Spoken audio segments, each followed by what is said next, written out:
Hey everyone, in this video I'm showing you how to create a rewind mechanic for your game. This will allow the player to go back in time and it works for every type of objects. This is a well-known mechanic you can see in lots of games such as Prince of Persia, Braid, and in my own game Dashpong.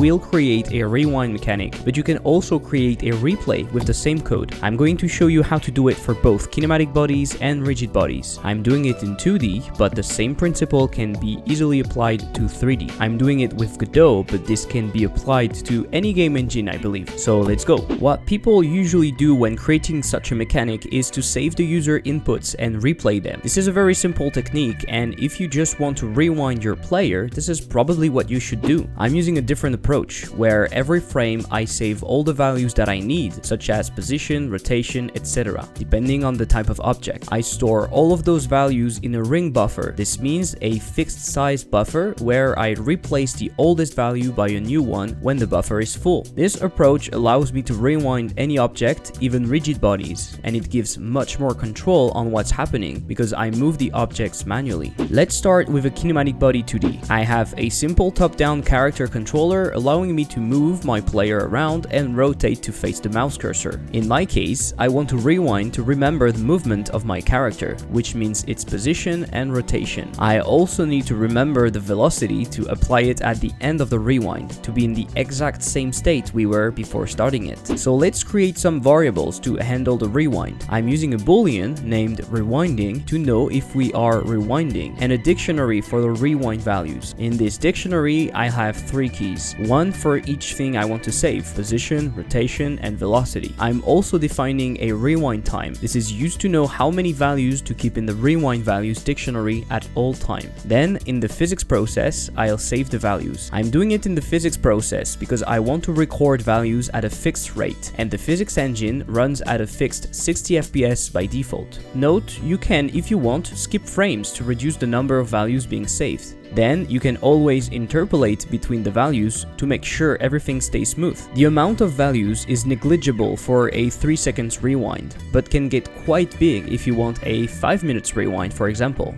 I always want to keep a buffer of 3 seconds, so I'm comparing the size of the buffer with the replay duration times the engine.iteration per second to know if the buffer is full or not. If it's full, I simply remove the oldest value using popfront. Now that we have that, we can create a function called rewind. In this function, we put the boolean to true and we disable the collisions. I prefer to disable the collisions because I'm moving the object by hand, so I don't want any collision to happen. Now let's take a look at what's happening when the rewinding boolean is true. Inside the physics process, we call compute rewind. Inside this function, we get the most recent values by calling popback on the rewind values. Unless the rewind values are empty, we apply the values to the rotation and the global position to make our character move and rotate. When the rewind values are empty, it means we reach the end of the rewind buffer, so we can re-enable the collisions, put rewinding to false, and apply the rotation and position. We also apply the velocity because we want to go back to the exact state we were in. I also make sure to not take into account the user inputs if we are rewinding. To test it, we can simply call the rewind whenever we hit a key, in my case when I hit R. And it works! With this simple setup, we can rewind in time our kinematic body 2D. Note that I'm storing all the velocities values, but I'm really only using the last value when we stop rewinding. It's useful to keep all of them only if you want to be able to stop the rewind at any point. Otherwise, you can simply save the last one. Let's take a look at a rigid body 2D. It's going to be the same principle, so I'm not going to detail everything. The difference will mainly be in how we move the object. As for the kinematic body 2D, we store the values in a dictionary every physics frame. I decided to store the transform and both the angular and linear velocities. In the rewind function, I put the boolean to false and disable the collisions. Now, when we rewind, we are not going to move using physics process, but integrate forces. This is because a rigid body should not be moved manually because its movement is calculated by the physics. The only place where you can move it safely is in the function integrate forces, unless, of course, you want to disable the collisions and turn your rigid body into a static body, for example, but we won't do that here. Inside integrate forces, we can call compute rewind and we pass the state, which is a physics 2D direct body state. This gives us a direct access to the physics body.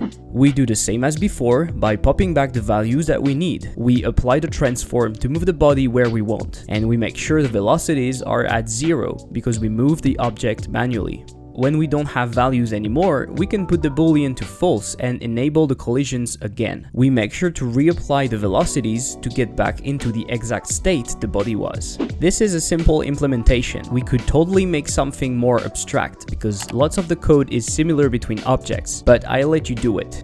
If you want to learn more about Godot, you can get the course Learn Programming in the Godot-engine at a discount. Just use the link in the description or use the code elliptic to get 10% off. I hope you find it interesting. You can find the code on my GitHub, and if you have any question, please let me know in the comments below. I'll see you soon. Bye!